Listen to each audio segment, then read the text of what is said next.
Hi అండి, అందరికీ నమస్తే. నా ఊపిరి నీవే సఖియా పార్ట్ 10. మంచి అమ్మాయిలా ఉండు, సరేనా? ఆర్య కావేరి తల మీద ప్రేమగా చెయ్యి నిమురుతూ చెప్పాడు.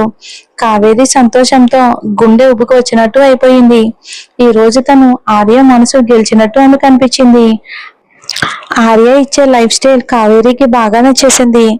కానీ ఆమె ఎక్కువ ఒత్తిడి చేయలేదు, ఎందుకంటే ఆవేశంలో అన్ని పోగొట్టుకోవటం ఇష్టం లేదు. తన ఆమె సాఫ్ట్ సాదా సీదా బిహేవియర్ తో ఆర్యని ఇంకా ఆకర్షించాలి అనుకుంది. అందంలో ఆమె ఏం గొప్పగా లేకపోయినా తన సింప్లిసిటీ ఆయుధంగా యూజ్ చేసింది. ఇక అంజలి జాబ్ ఇప్పుడు పోతుందని ఆమెకు బాగా నమ్మకం కుదిరింది. ఈ ఆలోచనలతోనే ఆమె మనసు కాస్త కూల్ అయ్యింది. కావేరి వెళ్ళగానే ఆర్య ఫోన్ తీసుకుని ఇంటర్కమ్ కి డయల్ చేశాడు. హలో అని అంజలి వాయిస్ వచ్చింది.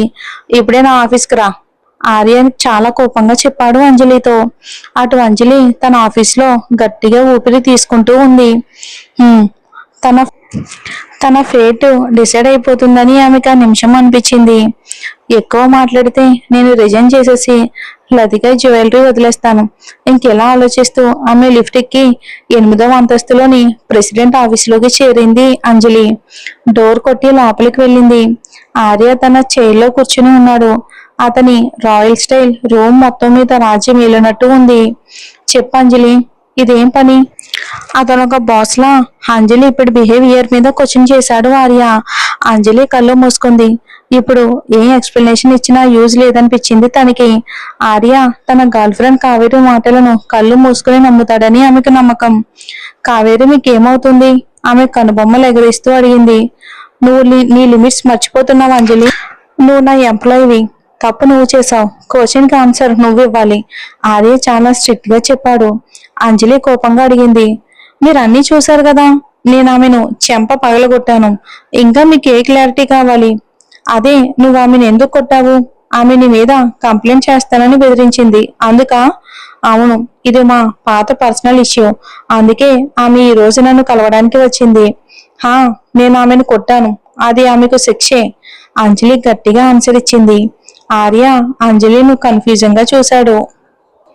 అంజలి ఇంత షార్ప్ గా బిహేవ్ చేయటం, ఆమె అమ్మ చనిపోవటం, నాన్న ఆమెను పట్టించుకోకపోవటం వలన, లేక ఇంకో కారణమా అని అతనికి అర్థం కాలేదు. చూడు, నువ్వు నీ తప్పు ఒప్పుకుంటే ఈసారి నేను క్షమిస్తాను. తప్పు ఒప్పుకోవాలా? అంటే కావేరి దగ్గరికి వెళ్ళి సారీ చెప్పాలా అని అంజలి అడిగింది. ఇది నేను ఎప్పటికీ చెయ్యను అంజలి, ఇది ఆఫీస్, మీ పర్సనల్ సెటిల్ చేసుకునే ప్లేస్ కాదు, ఆర్య కోపంగా అన్నాడు అంజలితో. తన ప్రాణాలు కాపాడిన అనిత కూతుర్ని అర్థం చేసుకోవడానికి ట్రై చేస్తున్నాడు ఆర్య. ఒక పక్కన కావేరి కూడా తనకి అంతే ముఖ్యం. కావేరిని అతను 5 ఏళ్లుగా వెతుకుతున్న అమ్మాయి అయితే సరే, ఓకే, నేను రిజైన్ చేస్తాను అని అంజలి మనసులోనే అనుకుంది. ఇక అన్ని ప్రాబ్లమ్స్ నుంచి బయటపడడానికి ఇదే బెస్ట్ అనిపించింది. సరే, నేను వెళ్తాను అని ఆమె నడవడం స్టార్ట్ చేసింది. ఆగంజలి అని ఆర్య గట్టిగా పిలిచాడు. ఆగింది అంజలి, కానీ వెనక్కి తిరగలేదు. ఆమె ఆర్య మొహం చూడాలి అనుకోలేదు. ఇప్పుడు అతను కావేరి బాయ్ ఫ్రెండ్ అని తెలిసాక ఆర్యని చూస్తే ఆమెకి చిరాకేసింది. ఎంత మంచి మనిషి, వేస్ట్ అయిపోయాడు. ఇంత హ్యాండ్సమ్ కానీ కళ్ళకు గంతలు కట్టుకున్నాడు. చూడంజలి, నేను నిన్ను ఫైర్ చేయటం లేదు, నువ్వు ఈ కంపెనీలో ఉండొచ్చు, కానీ ప్రామిస్ చేయి ఇలాంటివి ఇంకెప్పుడు రిపీట్ చేయను అని, అర్థమైందా? ఆర్య అంజలిను కంపెనీలో ఉంచడానికి ట్రై చేశాడు. తన గ్రాండ్ మా ఇచ్చిన ప్రామిస్ తో అతను కట్టుబడి ఉన్నాడు. ఏం జరిగినా అంజలిని చూసుకోవాలి, అంజలి కూడా తన జాబ్ వదులుకోవాలి అని అనుకోలేదు. ఆమెకు డిజైనింగ్ అంటే పిచ్చి. ఇక జేడీ జ్యువెలరీస్ లో 3 ఏళ్లు వర్క్ చేశాక ఆమెకి ఈ ప్లేస్ లో చాలా ఇష్టపడింది. ఆమె వెనక్కి తిరిగి ఆర్యాన్ని చూసింది. అతను టేబుల్ మీద చేతులు ఆనించి నిలబడి ఉన్నాడు. ఆ కావేరి అంత ఇన్నోసెంట్ కాదు మీరు అనుకున్నట్టు, మీరు కాస్త జాగ్రత్తగా ఉండాలి, ఆమె మిమ్మల్ని మోసం చేయకపోతే చాలు అని అంది. ఈ రోజు నువ్వే కదా ఆమెను కొట్టింది, ఆర్య కళ్ళు పెద్దవి చేసి చెప్పాడు. అంజలి మనసులోనే అనుకుంది, తను కావేరిని కేవలం కొట్టాను, తనకు అవకాశం ఉంటే ఆమెను ఇంకా శిక్షించేది, కానీ ఆర్యకి కావేరి అంటే అంత ఫీల్ అని తెలిసి ఆమె ఈ ఆలోచనను మనసులోనే ఉంచుకుంది.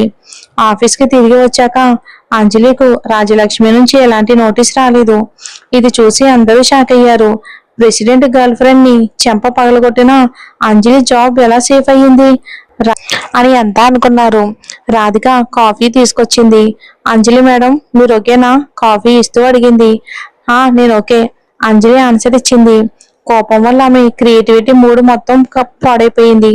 ఆమె పెన్సిల్ పక్కన పెట్టి నుదుటిని రుద్దుకోవడం స్టార్ట్ చేసింది. బయట జనాలు గాసిప్ చేస్తున్నారు మేడం, వాళ్ళ మాటల్ని మీరు ఇగ్నోర్ చేయండి అని రాధిక చెప్పింది. చెప్పు, ఏమంటున్నారు వాళ్ళు? మీ వెనుక ఏదో పెద్ద మనిషి ఉన్నాడంట, అందుకే ప్రెసిడెంట్ ఆర్య కూడా మిమ్మల్ని తీసేయలేకపోయాడు. కొందరైతే మీరు అతన్ని ఉంపుడు గత్తని, అందుకే అమ్మాయి మీతో గొడవ పడడానికి వచ్చిందని అంటున్నారు. రాధిక అంజలి మొహం చూస్తూ చెప్పింది. ఇది వినగానే అంజలికి నవ్వొచ్చింది. కావేరి బాయ్ ఫ్రెండ్ తో నేను ఎంత బుద్ధి లేని వాళ్ళైనా అలాంటిది అస్సలు ఒప్పుకోను. కాసేపటికి రాజ్యలక్ష్మి ఆమెను తన ఆఫీస్కి పిలిచి క్లయింట్ ఎలా డీల్ చేయాలో మర్యాదలు నేర్పడం స్టార్ట్ చేసింది. ఒకవేళ అంజలి మళ్ళీ ఇలా చేస్తే ఆర్య ఏం చెప్పినా ఆమెను ఫైర్ చేసేస్తాడేమోనని క్లియర్ గా చెప్పింది. దీనిపై అంజలి సైలెంట్ గా ఉంది. కావేరితో తన పాత స్టోరీని ఎవరితోనూ చేసుకోవాలని ఆమెకి ఇష్టం లేదు. 5 ఏళ్ల క్రితం జరిగిన ఆ సిగ్గుమాలిన సంగతి ఆమె ఎవరితోనూ చెప్పదలుచుకోలేదు. కానీ అప్పుడే ఆమె ఫోన్ రింగ్ అయ్యింది. దాంతో ఆమె మూడు కాస్త బెటర్ అయ్యింది. హలో, ఏంటి ఎంత అలసిపోయినట్టున్నావు? ఎందుకు అలా మాట్లాడుతున్నావు? ఫోన్ నుంచి ఒక మగ వాయిస్ వినిపించింది. కాస్త అలసిపోయాను, నువ్వు చెప్పు, ఎప్పుడు తిరిగి వస్తున్నావు? ఇంకొన్ని రోజులు. సరే, నీకు ఒక గుడ్ న్యూస్, త్వరలో ఒక హైడ్ అండ్ జ్యువెలరీ ఫెయిర్ జరగబోతుంది. నీ పేరును ఇన్విటేషన్ లిస్ట్ లో పెడుతున్నాను. అక్కడ నీకు ఫేవరెట్ జ్యువెల్స్ చూసే ఛాన్స్ దొరుకుతుంది. నిజంగానా? వావ్, అప్పుడు బాగా ఎంజాయ్ చేస్తాను. ఆ ఫెయిర్ ఎప్పుడు అని అంజలి ఎగ్జైట్మెంట్ తో ఫుల్ ఛార్జ్ అయిపోయింది. శనివారం రాత్రి 7 గంటలకు. ఇంకా 2 గంటలు ఉంటుంది. 9 గంటలకు అయిపోతుంది. బన్నీని చూసుకునే వాళ్ళు ఎవరైనా ఉన్నారు కదా? అతను టెన్షన్ తో అడిగాడు అంజలిని. నేను రాధికతో చెప్తాను చూసుకోమని, లేదా నాన్నతో. ఈ ఛాన్స్ మాత్రం మిస్ చేయను. అంజలి అవకాశాన్ని వదులుకోవాలి అని అనుకోలేదు. ఎప్పటి నుంచో చూస్తుంది. ఫెయిర్ లోని టాప్ డిజైనర్స్ మాస్టర్ పీసెస్ చూసే ఛాన్స్ దొరుకుతుంది. సరే, ఇక ఎంజాయ్ చెయ్యి. నేను తిరిగి వచ్చాక నీకు ఒక గ్రాండ్ డిన్నర్ ఆఫర్ చేస్తాను. పక్కా వెయిట్ చేస్తూ ఉంటాను. అంజలి అవతల వ్యక్తితో ఫోన్ మాట్లాడి ఫోన్ పెట్టేసింది. ఆమె మైండ్ లో ఒక అట్రాక్టివ్ మొహం మెరిసింది. కాల్ చేసింది. ఆమె బెస్ట్ ఫ్రెండ్ నిఖిల్ అన్నమాట. మన అంజలి ఫ్రెండ్. నిఖిల్ ఒక రిచ్ ఫ్యామిలీ నుంచి వచ్చిన వాడు. వీళ్ళిద్దరి ఫ్రెండ్షిప్ అంజలి ఇండియాకి తిరిగి రాకముందు స్టార్ట్ అయ్యింది.